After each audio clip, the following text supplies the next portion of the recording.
Hey guys, Drifter here. Welcome to Black Ops 2 In Depth. In today's episode, we're going to be comparing the M8A1 assault rifle and the Swat-556 assault rifle. The M8A1 is based on the US Army's prototype weapon, the XM8, but due to copyright reasons, Treyarch couldn't use the name. And the Swat-556 is based on the SIG-556, and Treyarch couldn't use that name for similar reasons. You have to pay to use the trademark name of these weapons. The gameplay that you're going to see first is me using the M8. I'm going to go on a pretty long tear, then we're going to swap to the SWAT, then back to the M8, and then maybe back to the SWAT again. First things first, let's start with the damage on these two weapons. In this category, you'll see that the SWAT has a clear damage, dealing 40 damage per shot in close quarters combat, but dropping off to 33 at a distance, whereas the M8A1's maximum damage is close to the SWAT's minimum damage, only dealing 35 damage per shot in close quarters combat and dropping off to 24 at a distance, and as you'll see later, it only deals that 35 damage for just a little bit before very quickly dropping off to 33. This means that the M8A1 is a 3 to 5 shot kill assault rifle, and the SWAT is also, well, not also, it is a 3 shots up close but 4 shots at a distance to kill assault rifle. But do keep in mind the M8A1 only kills in 3 shots for just a very tiny range. It's really more like a 4 to 5 shot, so the M8A1 definitely takes more shots to kill than the SWAT. The 3 shot kill range, as I've mentioned, is only 1.3 meters. That's not 13 meters, I didn't put the decimal place wrong.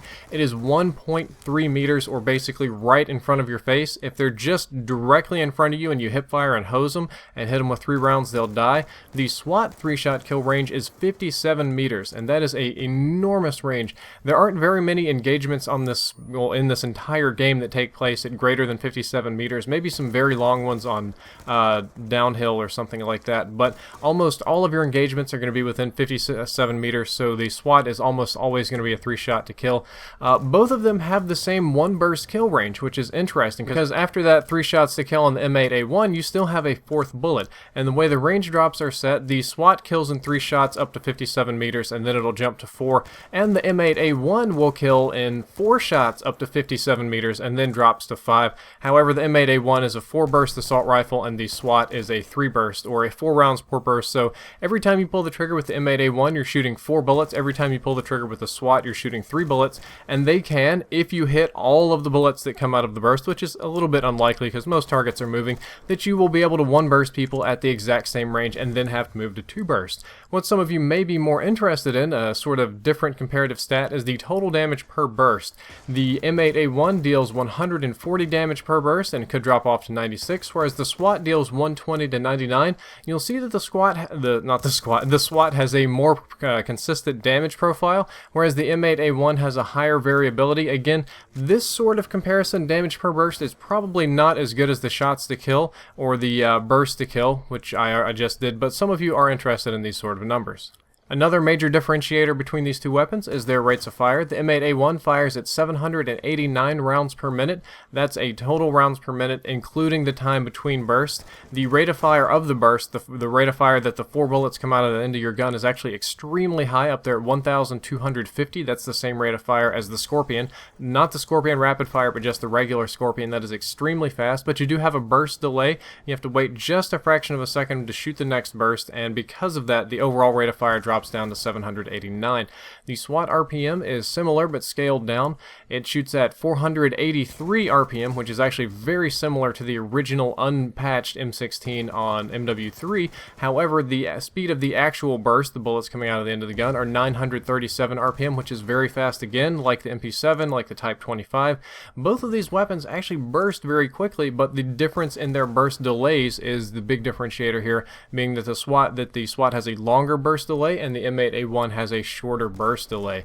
The SWAT also has LMG style wall penetration. For some reason, the creators decided to buff the SWAT just a little bit and allow you to shoot through walls easier with the SWAT than you can with the M8 or the other assault rifles. I think you can also do it with SMR. And statistically, numerically speaking, the SWAT has less kick, but the M8A1 has a lot more center speed. To put this in perspective, center speed is how quickly your gun returns to normal. We covered this in the foregrip episode. So if you're shooting something like the Executioner, it's going to kick once way up in the air, and then there's a certain speed at which it comes down back to steady.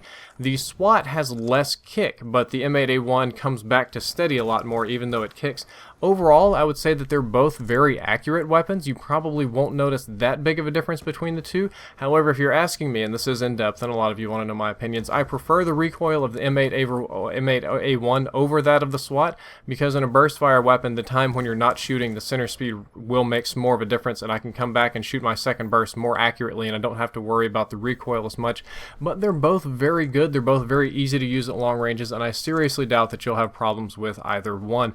Before we move into which weapon is better, I'm going to let you know that Gamma Labs is having a 40% off G Fuel sale. If you use code DRFT40, you get 40% off this week, and if you buy over a certain amount, I think it's like $75, they do free shipping worldwide.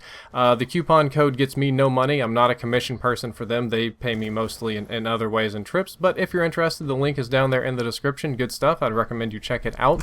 Now let's move on to which one of these weapons is actually better, and I think that's going to be the M8A1, because the lower rate of fire on the SWAT and the longer burst delay makes it less likely that you'll hit a target for your entire burst. It's designed so that you can kill somebody in one burst, but what a lot of people do with these weapons, and what I do, is instead of following the whole way, we only put it on point for one and burst, and we leave our crosshairs pointed at them like it's an SMR or a sniper rifle, because we know the burst is fast, but unfortunately it's not fast enough for people to scoot out of the way and for you to miss one, maybe two bullets. So the lower rate of fire makes you hit less of your full burst. Also, M8A1 has less of a delay between bursts, and because of this shorter delay, I can get my second burst off faster, and leave the SWAT behind in the dust. So let's say I probably am not going to get a lot of one burst kills with either weapon. I think I did get a lot of those in this gameplay, and that's one of the reasons I showed it, because it was good gameplay.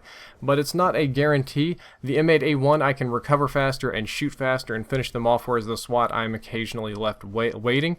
Because of this, you will find that the SWAT has a less consistent feel than M8A1. The SWAT is still a good weapon. It's still a viable weapon. It still kills people. I can kill people with the SWAT. It's usable. However, it's not as consistent feeling as the M8A1. The M8A1 has a much more consistent feel. Pros use it a lot more, and I will say that the M8A1 is a more predictable weapon. It's easier to use, and because you only need 3 of your 4 shots to kill in ultra close range combat, and you have one more bullet than you need to kill, it works better in close quarters combat than the SWAT, which is where the SWAT is really brutally weak in close quarters combat, because you are not likely to hit your entire burst hip firing or anything like that. And because of that, I would recommend that you use the SWAT over the use the M8 over the SWAT in almost every practical situation. I'm not saying avoid the SWAT. I'm not saying the SWAT's terrible if it's your favorite gun. I'm sorry, but the M8 is better than the SWAT in almost every practical situation. Only in a few extreme situations, like when I was trying to wallbang people, or maybe if I really needed an extreme long-range shot, would I consider using the SWAT over the M8. The M8 is the way to go.